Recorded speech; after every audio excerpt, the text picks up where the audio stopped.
Hi hello नमस्ते जय जगन्नाथ। तो यही ब्लॉगटा है गोटे टोटाली माने केमती कौन दिनटा मुझे स्पेंड करुँची। तो मुझे आंध्र एग्जाम देवाई B.Ed सेकेंड सेमिस्टर चलती। तो केमती कौन दिन गुड़ा सब कटुची टोटाली गोटे दिन फुल रेकर्डिंग करके देखा केमती कौन कौन खाऊँ कौन ना कुआड़ कुआड़ जाऊँगी केमती सब चलती मस्ती। ओके तो चलिए शुरू करते हैं। मो वॉइसटा टोटाली इग्नोर करेंगे कहीं ठंडा गरम होगी टोटाली वॉइसटा बेकार सुबुची। ओके अबे जल्दी बोल, कल सुबह पनवेल निकलना है। सकाळ 5टा पाखापाखि उठी जाइली आ टोटाली मो आखिर निद छाड़ नाला बहुत ही टायर्ड लगुला। आ एग्जाम थी ना जहाँ भी तो उठिकी फ्रेश होगी पाठ पढ़िया पड़ो। तो सकाळु सकाळु गाधई पाधेकी पूरा फ्रेश हो जाइली। देन गोटे बिस्कुट खाई तापर टिके पाठ पढ़िया बस पड़ी।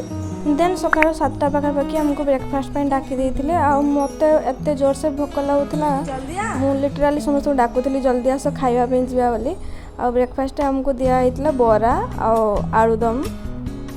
आंध्र रे गरम बहुत ही होता सेठारे कूलर था बट आम आड़ को दिखाई ना।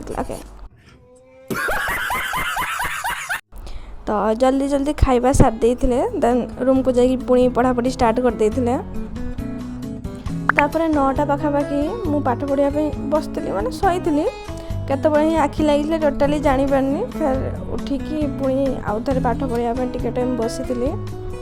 तापर 11टा पाखापाखि आमको लंच पे डाकी देते। आ लंच रे होता भात डाली माछ तरकारी पांपड़ आ गोटे कौन डिशटा मुझे नेम जानी। देन जल्दी जल्दी खाइबा कंप्लीट कर देती। तापर मु एग्जाम जावाई रेडी हो जाइली। आ गोटे बोतल ORS पानी को मिक्स कर देती कहीं सेटार बहुत गरम होता।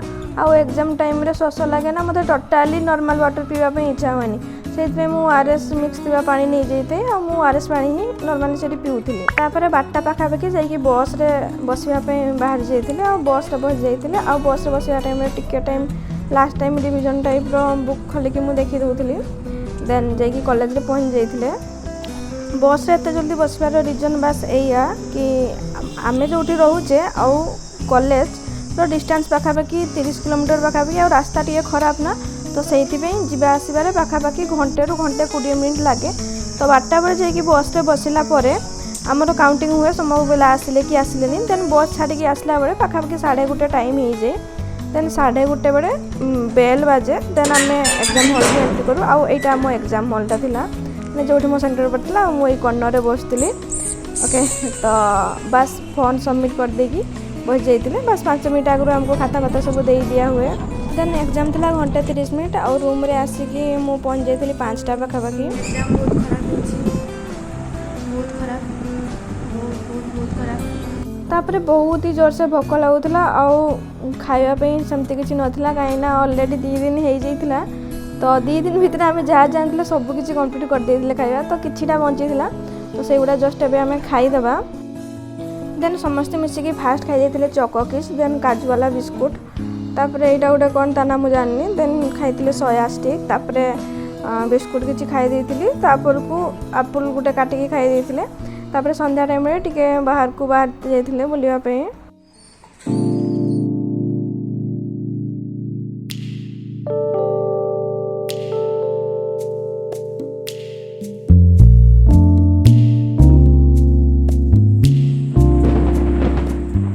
संध्या 7टा पाखापाखि आम रूम को पड़े आसते आउ किछिटा आंब काटिकी खाई देते। तापर पुणी आउ थे पढ़ापढ़ी स्टार्ट हो जाइला।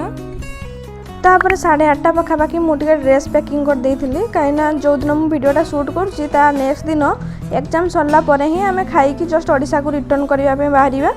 सो पैकिंग टोटाली टाइम मिलनी। सो मुझे पैकिंग कर दूसरी। देन 9टा पाखापाखि आमको डिनर दे देते। आ डिनर होता चिकेन बिरियानी और साधा मानक भेज बिरियानी। देन खाई सारा बहुत ही टायर्ड लगुला पाठ पढ़ाई टोटाली पेसेंस नाला। सो वीडियोटी भल लगी लाइक शेयर एंड सब्सक्राइब। बस दिनटी एमती किसी कटी।